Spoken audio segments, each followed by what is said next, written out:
Hello everyone. आज से हम अपनी फार्माकोलॉजिकल क्लासेस शुरू करेंगे जो हम कंप्लीट करने वाले हैं केडी त्रिपाठी से। ठीक है, तो इसके कुछ इस सेक्शंस में कुछ दे रखी है ये बुक और इसके टॉपिक्स। तो आप जो है मेरे साथ इसको कंप्लीट करेंगे। और पहला सेक्शन इसका है जनरल फार्माकोलॉजिकल प्रिंसिपल्स। तो फार्मा समझने के लिए पहले इसके प्रिंसिपल्स को समझना ज़रूरी है। जब हमें प्रिंसिपल्स आएंगे तभी हम आगे टॉपिक हमें समझ में आएंगे। नेक्स्ट सेक्शन में सीएनएस वगैरह दे रखा है कि ऑटोनॉमिक नर्वस सिस्टम और एएनएस सीएनएस दोनों ड्रग्स दे रखी हैं। ठीक है, तो हम टॉपिक वाइज सेक्शन वाइज इसको कंप्लीट करेंगे। तो चलिए शुरू करते हैं। हमारा सेक्शन 1 है जनरल फार्माकोलॉजिकल प्रिंसिपल्स और इसका पहला चैप्टर है introduction routes of drug administration. सबसे पहले इसमें फार्माकोलॉजिकल की डेफिनेशन और उसके वर्ड का मतलब बताया हुआ है। तो फार्माकोलॉजी का मतलब क्या होता है? Science of drugs. ठीक है, तो ये इसमें हम ड्रग्स के बारे में पढ़ते हैं। फार्माकॉन का मतलब होता है ड्रग और लोगोस का मतलब होता है डिस्कोस। ठीक है, नेक्स्ट आ जाते हैं chemical substance which can produce a biological response in is a drug. ठीक है, तो जो क्या ये एक तरीके का केमिकल सब्सटेंस होता है। क्या? Drugs are the chemical substance which can produce biological response. ठीक है, जो बायोलॉजिकल रिस्पॉन्स को प्रोड्यूस करता है। नेक्स्ट हम नीचे आ जाते हैं इसके। तो Rudolf बुकेम who founded the first institute of pharmacology in 1846 in Germany में 1847 में इन्होंने फर्स्ट फार्माकोलॉजिकल इंस्टीट्यूट स्टार्ट किया था।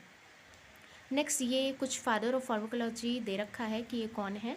नेक्स्ट हम आते हैं two main divisions of pharmacology, pharmacodynamics and pharmacokinetics. ठीक है, तो फार्माकोडायनेमिक्स और फार्माकोकाइनेटिक्स ये फार्माकोलॉजी की दो क्लासेस हैं। ठीक है, अब आ जाते हैं फार्माकोडायनेमिक्स का मतलब क्या होता है? What the drug does to the body, मतलब ड्रग हमारी बॉडी में क्या काम करता है। अगर हम किसी भी ड्रग को लेते हैं उसका इफ़ेक्ट क्या होगा, उसका मैकेनिज्म क्या होगा, ये हम किस में पढ़ते हैं? फार्माकोडायनेमिक्स में। और फार्माकोकाइनेटिक्स में फिर हम क्या पढ़ते हैं? What body does to the drug, मतलब हमारी बॉडी जो है वो ड्रग को क्या इफेक्ट देती है, मतलब बॉडी क्या करती है। और इसमें क्या हो रहा था? डायनेमिक्स मतलब ड्रग क्या करती है। ठीक है, और काइनेटिक मतलब बॉडी क्या करती है। This refers to movement of the drug in an alteration of the drug by the body, मतलब मूवमेंट ऑफ द ड्रग, उसके बाद ऑल्टरनेशन ऑफ द ड्रग। ये दो काम होते हैं जो हमारी बॉडी में होते हैं। ठीक है, इसमें कुछ मतलब फार्माकोकाइनेटिक्स में क्या क्या चीज़ें होती हैं, क्या क्या प्रोसेस होते हैं? Absorption, distribution, binding, bio transformation and excretion. अब हम नेक्स्ट पेज पे आते हैं। तो यहाँ पे ड्रग दे रखा है, ड्रग की डेफिनेशन दे रखी है। It is the single active chemical entity present in a medicine that is used for diagnosis, prevention and treatment and cure of the disease। अब देखो कुछ नीचे एक पॉइंट दे रखा है, drug should refer to a substance that has some health promoting therapeutic diagnostic application, मतलब ये चीज़ें हैं अगर, तभी हम उसको ड्रग कह सकते हैं, अदरवाइज हम उसको ड्रग नहीं कहेंगे। उसके बाद कुछ टर्मिनोलॉजीज दे रखी हैं, ये आप पढ़ेंगे जब आपके पास केडी त्रिपाठी होगी तो आप इसे पढ़ सकते हैं। ठीक है, तो ये टर्म्स कुछ दे रखे हैं, टॉक्सिकोलॉजी वगैरह। अब यहाँ पे नीचे आएंगे तो यहाँ पे नेचर ऑफ ड्रग्स दे रखा है, तो मैंने इसको शॉर्ट में लिख लिया है। नेचर ऑफ ड्रग क्या होता है? सॉलिड, लिक्विड और गैस। सॉलिड में जैसे पीसीएम वगैरह होती है, लिक्विड में कैस्टर ऑयल वगैरह होता है, गैसेस में नाइट्रस ऑक्साइड वगैरह होती है। अब आते हैं सोर्सेज ऑफ ड्रग्स पे। तो सोर्सेज ऑफ ड्रग में हमारा जो है जैसे प्लांट्स हो गए, एनिमल्स हो गए, माइक्रोब्स हो गए, सिंथेटिक केमिस्ट्री वगैरह हो गई, मिनरल्स हो गए हैं, तो ये कुछ चीज़ें हैं जो हमारे सोर्सेज में आते हैं। अब आते हैं ड्रग की नोमेनक्लेचर पे, मतलब ड्रग का नाम कैसे रखा जाता है। ड्रग की नेमिंग के लिए कुछ चीज़ें, कुछ कैटेगरीज होती हैं जिनको हमें फॉलो करना बहुत ज़रूरी होता है। जैसे 3 कैटेगरीज इसमें दे रखी हैं। Chemical name, non proprietary name, next proprietary name means brand name. इसके अलावा प्रिस्क्रिप्शन और नॉन प्रिस्क्रिप्शन ड्रग्स भी दे रखी हैं कि हमें किन मेडिसिन्स को या किन ड्रग्स को हमें प्रिस्क्राइब करना चाहिए और किन को नहीं करना चाहिए एज़ पर ड्रग रूल्स। अब नीचे कुछ डोसेज फॉर्म दे रखे हैं ड्रग के कि हम ड्रग को किन किन तरीके से ले सकते हैं। तो सॉलिड फॉर्म, लिक्विड फॉर्म और गैशियस फॉर्म में हमने पढ़ा था, अभी ले सकते हैं। तो सॉलिड फॉर्म में क्या क्या चीज़ें आती हैं? पाउडर्स आ जाते हैं, टैबलेट्स आ जाती हैं, पिल्स आ जाती हैं, कैप्सूल्स आ जाते हैं, लॉजेंजेस हो जाते हैं, सपोजिटरीज हो जाती हैं।